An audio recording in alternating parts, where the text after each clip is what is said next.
मेहनत इतनी खामोशी से करो कि सफलता शोर मचाए। यह कहावत आपने सुनी जरूर होगी, लेकिन आज हम जिस शख्स के साथ यहाँ पर मौजूद है उन पर यह कहावत पूरी तरह से फिट बैठती है। आज के कुछ दिनों बाद यह व्यक्ति देश की सरहद पर देश की रक्षा करेगा। हम अपने घर पर चैन की नींद सोए, इस वजह से यह अपने घर से दूर सीना चौड़ा कर देश की रक्षा करेगा। ऋषिकेश झा एक आम छात्र 10वीं और 12वीं तक, और अब रिकमेंडेड। कैसा है पहला अनुभव? सबसे पहले तो मैं अपने माँ बाप का धन्यवाद करना चाहूँगा, और मैं सबसे पहले ये बोलना चाहूँगा कि सक्सेस जो होता है वो आई नहीं होता है, सक्सेस भी होता है। और इसमें मेरे जितने सारे दोस्त हैं, अब तक मैंने जितने दोस्त बनाया है, जो कुछ भी मैं हूँ वो अपने दोस्तों की वजह से हूँ, अपने बड़े बुजुर्गों की वजह से हूँ, अपने माता पिता की वजह से हूँ। और इस समय मैं सबसे ज़्यादा इसलिए खुश हूँ क्योंकि मैंने अपने लाइफ में, ऐसे तो हमारे पेरेंट्स काफ़ी बार खुश होते हैं हमारे लिए, लेकिन जो वो मोमेंट होता है कि आपका बच्चा कुछ कर लिया, वो खुशी मुझे अपने माता पिता के चेहरे पे देखकर सबसे ज़्यादा खुशी है।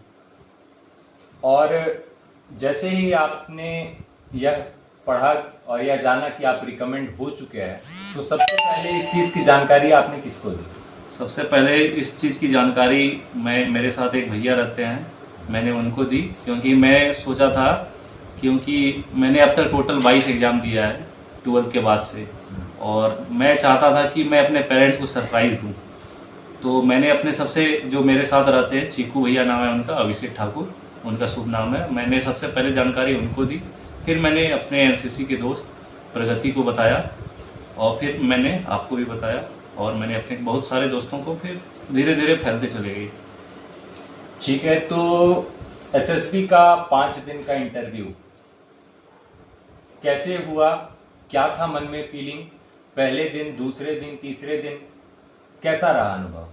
सबसे पहले तो जब मैं गया था अपने साथ, मैं अपने दोस्त नचिकेता और रजनीश के साथ गया था, जो कि पटना से बिलोंग करते हैं, और आज भगवान के आशीर्वाद से कल वो भी रिकमेंड हो गया है, नचिकेता, एयरफोर्स के लिए।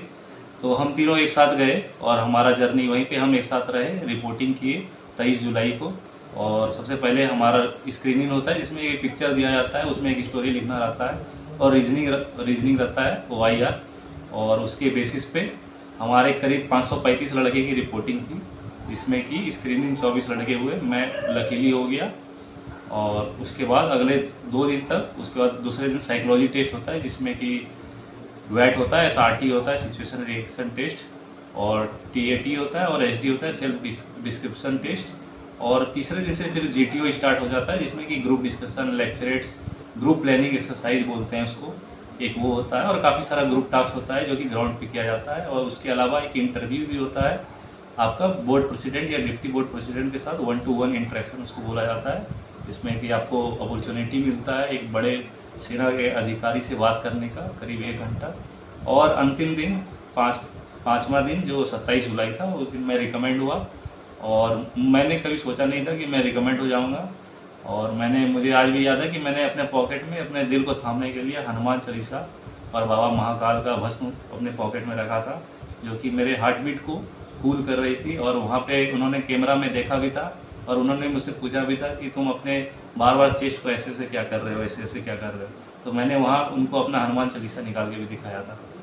अच्छा, तो जैसे एसएसबी का इंटरव्यू है, इतने सारे प्रोसीजर्स वहाँ पे फॉलो किए जाते हैं, तो उससे संबंधित आपने कभी कोचिंग वगैरह ली, या फिर ये बिना कोचिंग के ही खुद के मेहनत से किस तरीके से आपने, क्योंकि ये आपका पहला एसएसबी इंटरव्यू था और पहली बार आपने क्रैक किया है, पहली बार में, तो ये कैसे, आपने कहीं कोचिंग लिया है क्या? नहीं, मैं सबसे पहले बता चुका हूँ कि अकेला कुछ भी कोई नहीं कर सकता है, और मैंने कभी कोई कोचिंग नहीं ली, लेकिन एनसीसी को मैं इसका पूरा श्रेय देना चाहूँगा। आज मैं जो कुछ भी हूँ, एनसीसी, NO2 एयर स्क्वाड्रन की वजह से हूँ। और उसके बाद मेरे काफ़ी सारे दोस्त मिले, और जब आप नेशनल कैंप करते हैं, मैंने all India RDC Republic day camp, all India वायु सैनिक कैंप किया, तो वहाँ बहुत सारे एयरफोर्स के ऑफिसर्स, आर्मी के ऑफिसर्स, और मैं बेस्ट कैडेट में था, तो मुझे अपॉर्चुनिटी मिला उनसे 1-to-1 इंटरेक्ट करने का, और मैं उनके गाइडेंस में रहा।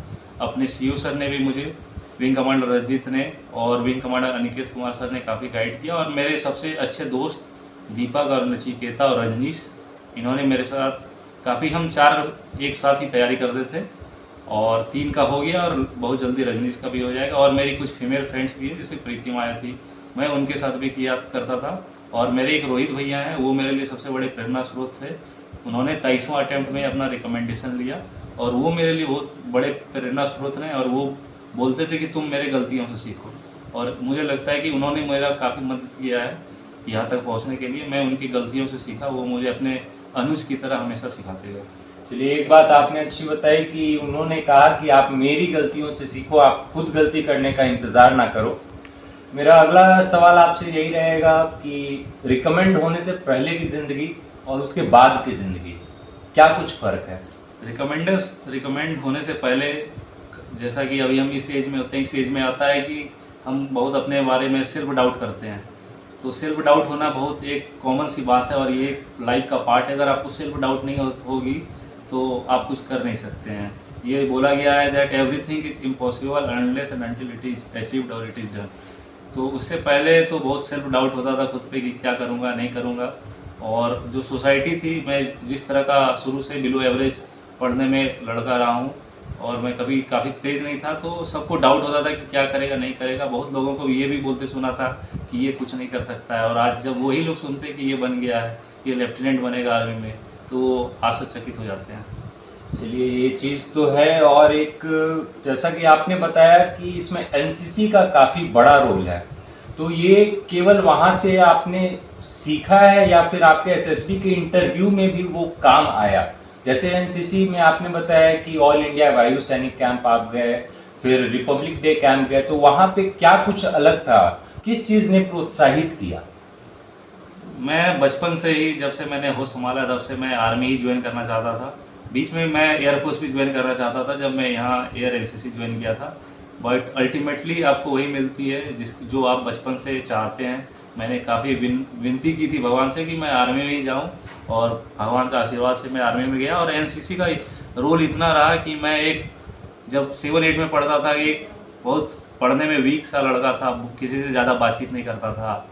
तो एनसीसी ने मेरे लाइफ में, पहले मैं आर्मी एनसीसी में था, उसके बाद एयर एनसीसी ने मेरा पूरा पर्सनालिटी डेवलपमेंट किया है। और जहाँ तक बात रही ऑल इंडिया आरडीसी कैंप की और वायु सैनिक कैंप की, वहाँ पे मैं गया, तो वहाँ पे मेरे दूसरे स्टेट्स के दोस्त हैं, और मैं एज ए एनसीसी कैडेट्स अभी भी मैं ये बोल सकता हूँ कि मैं जम्मू कश्मीर से कन्याकुमारी तक मेरे दोस्त हैं, और रन ऑफ कच्छ से अरुणाचल प्रदेश तक मेरे दोस्त हैं। तो एनसीसी आपका पर्सनालिटी डेवलपमेंट इस तरह से करता है। ये एनसीसी आपका इस तरीके से व्यक्तित्व का निर्माण करती है और पूरे देश को एक सूत्र में जो बांधने का काम करती है। तो ये आरडीसी कैंप में आप पीएम मोदी से मिले? जी, मैं आरडीसी कैंप में लकीली पीएम मोदी के साथ मुझे चाय पीने की भी अपॉर्चुनिटी मिली। इसके अलावा मैं चीफ ऑफ डिफेंस स्टाफ तभी थे बिपिन रावत साहब, मैं उनसे भी मिला। मैं तभी के आर्मी चीफ एमएम नरावने साहब से भी मिला। मैं एयर चीफ से भी मिला, और मैं नेवी चीफ से भी मिला। इसके अलावा मैं डिफेंस मिनिस्टर राजनाथ सिंह जी से भी मिला। मुझे उसके बाद आके यहाँ द्रौपदी मुर्मू जी जो तभी गवर्नर थी, अभी राष्ट्रपति हैं, उनके द्वारा मुझे अवार्ड भी दिया गया। और मैं काफ़ी लकी हूँ कि मुझे 3 बार गवर्नर हाउस झारखंड के द्रौपदी मुर्मू जी से मिलने का मौका प्राप्त हुआ। और ये सब कुछ इसलिए हुआ क्योंकि मैं एक एनसीसी कैडेट था। चलिए, और एक आखिरी सवाल कि आने वाले जो नए जनरेशन के बच्चे हैं, एनसीसी के हो या फिर जो फौज की तैयारी कर रहे हैं, सीडीएस की तैयारी कर रहे हैं, एनसीसी स्पेशल एंट्री की तैयारी कर रहे हैं, उनके लिए आपका संदेश क्या है? उनके लिए मेरा ये संदेश है कि इस लाइन में आपको पेशेंस रखना होगा। पेशेंस के बिना कुछ नहीं लगेगा। और जैसा कि मैं पहले भी बोला कि सेल्फ डाउट बहुत जेन्युइन चीज़ है और सबको होना चाहिए, लेकिन सेल्फ डाउट के साथ में आपको होप भी होना चाहिए। लाइफ में होप रखना बहुत ज़रूरी है। और तो जितने की ये जो डिफेंस जाना चाहते हैं, मुझे पता है कि वो काफ़ी कड़ी मेहनत करते हैं, और वो इसी तरह कड़ी मेहनत करते रहे और एक उम्मीद के साथ रहें, तो वो बिल्कुल डिफेंस ज्वाइन कर ही सकते हैं और करेंगे। और उनको अपना पर्सनालिटी पे ध्यान ये कोचिंग इंस्टीट्यूट के बजाय उनको अपनी खुद की पर्सनालिटी पे ध्यान देना चाहिए और खुद की पर्सनालिटी को स्टेप अप करना चाहिए, जो कि उनका काफ़ी हेल्प होगा डिफेंस ज्वाइन करने के लिए एज एन ऑफिसर। चलिए, आपका ज्वाइनिंग लेटर आ चुका है और आप बहुत ही जल्द अब हमारे देश के भारतीय सेना के हिस्सा रहेंगे। और भारतीय सेना में आपका कोई वैसा रोल मॉडल? जी, मेरा भारतीय सेना में रोल मॉडल क्लास 7 से है मेजर संदीप यूनिकृष्णन, जो कि बिहार रेजिमेंट के थे, उसके बाद एनएसजी में भी थे। उनके अलावा मेरे वहाँ पे कोई एक पर्सनल तो रोल मॉडल नहीं रहता है। सबसे पहले मैं उनका नाम जाना था। मेरे काफ़ी सारे रोल मॉडल हैं। मेजर विवेक जैकब हैं, मेजर सुशांत हैं, इनके अलावा कैप्टन विक्रम बत्रा हैं, मनोज कुमार पांडे साहब हैं। काफ़ी सारे रोल मॉडल रहते हैं हमारे। चलिए, ये चीज़ काफ़ी अच्छा लगा कि आप रांची में रहकर जिस तरीके से अपने घर से दूर रहकर पढ़ाई करते थे और अपने लक्ष्य को पाने के लिए आपने यह पढ़ाई की और फिर से आपको घर से दूर जाना पड़ रहा है, तो परिवार वालों से दूर जाना, परिवार वालों के मन में अभी क्या है? परिवार वाले तो मुझसे ज़्यादा खुश हैं, क्योंकि मैं बचपन से यही करना चाहता था। मेरे पापा मुझे ITN बनाना चाहते थे और मेरी मम्मी मुझे डॉक्टर बनाना चाहती थी, बट मैं बचपन से यही था कि मुझे तो ज्वाइन करना है डिफेंस। इसके अलावा तो मैंने घर में यहाँ तक बोल दिया था कि अगर डिफेंस ज्वाइन नहीं करूँगा तो मैं खेती कर लूँगा। तो वो काफ़ी ज़्यादा खुश हैं कि ये जो चाहता था वो मिल गया, और माँ बाप की खुशी इसी में होती है कि जो उसका बच्चा चाहता है वो उसे मिल जाए। चलिए, बहुत बहुत धन्यवाद, आप हमारे साथ जुड़े। और आप सभी से भी हम सभी यही अनुरोध करना चाहेंगे कि अपने लक्ष्य की ओर बढ़ते रहे, सफलता आपके कदम जरूर चूमेगी। प्रभातखबर.com, विश्वास वही, रफ्तार नहीं।